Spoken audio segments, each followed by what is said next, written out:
in the UK this morning, where Sam Kerr has taken to the stand on day 3 of her racial harassment trial in London. An emergency call made by the Matilda star during a confrontation inside a taxi has been played in court. Ms Kerr saying she never took taxis growing up, referencing Perth's notorious Claremont serial killer. Let's go live now to Europe correspondent Edward Godfrey, who is outside court. Edward, good morning to you. She says she feared she was in danger. She does, Sarah and Carl. It's taken 3 days, but today was Sam Kerr's time to take the stand and give evidence. The court hearing her account of what happened on that night of January 29th back in 2023. The 31-year-old telling the court she and her partner, Christy Mewis, had been out on a date night before going to a friend's birthday. The Matildas and Chelsea star telling the court they hailed a taxi home, and that's when she was spit vomiting out the window on the way, and that's when the driver's behaviour became erratic and dangerous, something that lasted for about 15 to 20 minutes. She said everything was going through her mind about being in a car with a stranger who she deemed dangerous. She also referenced Perth's Claremont killer, jailed in 2020 for murders in the 90s, who she said was thought to be a taxi driver. As scared, Miss Mewis kicked out the window of the taxi. Audio was played to the court of an emergency phone call made from Sam Kerr's phone. Longitude and latitude playing on this recording, and then the network is EE. Now, Ms Kerr, who's accused of racially harassing a police officer, afterwards calling him stupid and white, told the court, "I believed they were treating me differently based on what they perceived to be the colour of my skin." Ms Kerr, who has Indian background, recalled being subjected to racism at school. She denies intending to cause distress or alarm with her comments. She's going to face further questioning tomorrow by the prosecution. We're also expecting to hear from Ms Mewis. All right, Edward, thank you. There's been international condemnation and concern after Donald Trump laid out a plan for an American takeover of the Gaza Strip. The U.S. will take over the Gaza Strip, and we will do a job with it too. We'll own it. I do see a long-term ownership position. So let's bring in Nine's US correspondent Jonathan Kersley at the White House this morning. He was in the room for that extraordinary press conference. Jono, is this a realistic plan, or is it some sort of bargaining tool?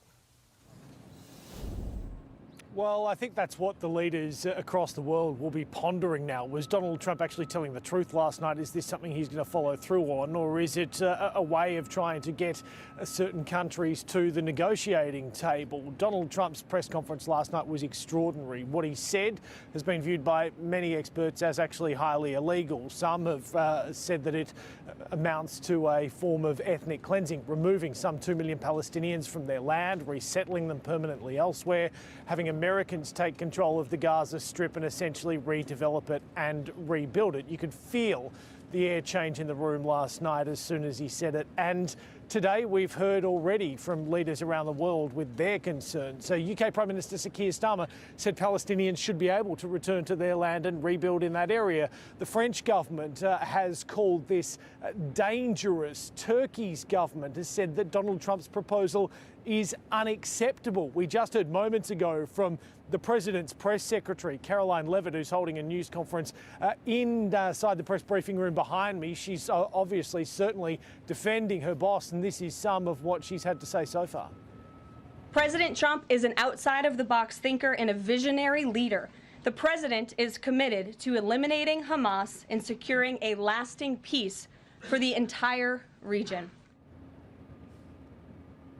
Benjamin Netanyahu, who was alongside Donald Trump last night and seemed very pleased with what the president has said, remains in Washington, D.C. today holding talks with the Vice President, J.D. Vance. Interesting to note, though, Jane, one of Donald Trump's former press secretaries has actually publicly put it out there, suggesting that all of this might just be part of a plan to get Iran to the negotiating table on a broader peace deal.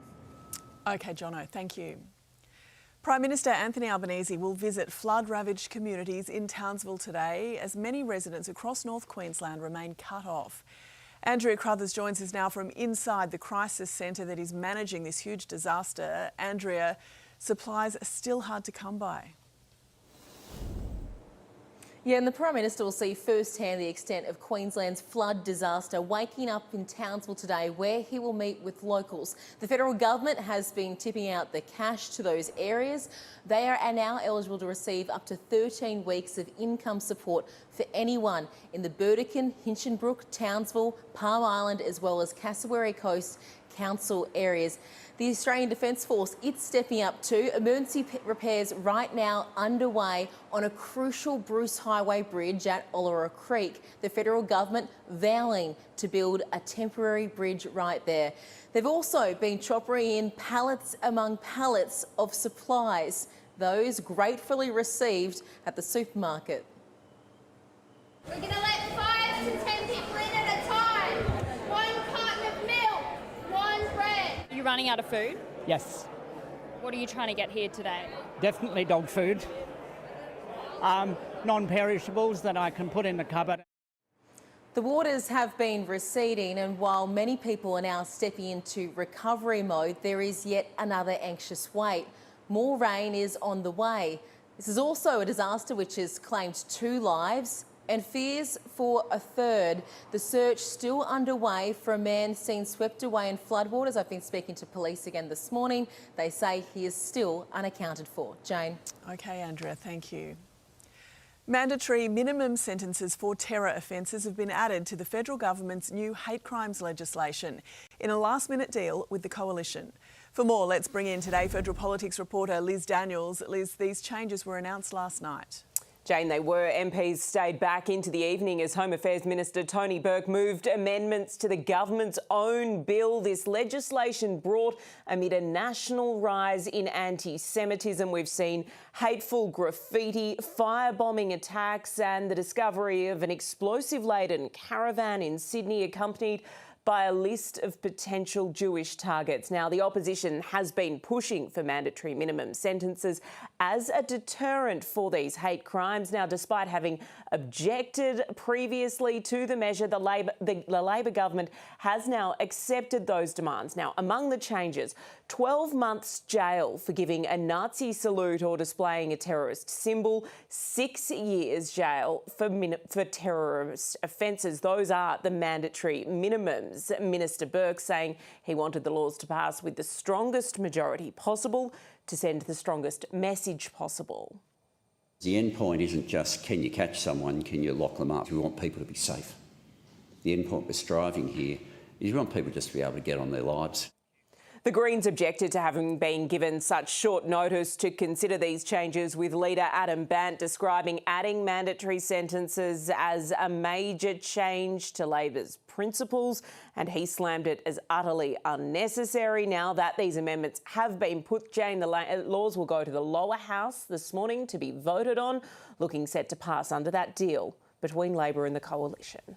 Liz, thank you. And Prime Minister Anthony Albanese will join us live on Today from after 7 a.m.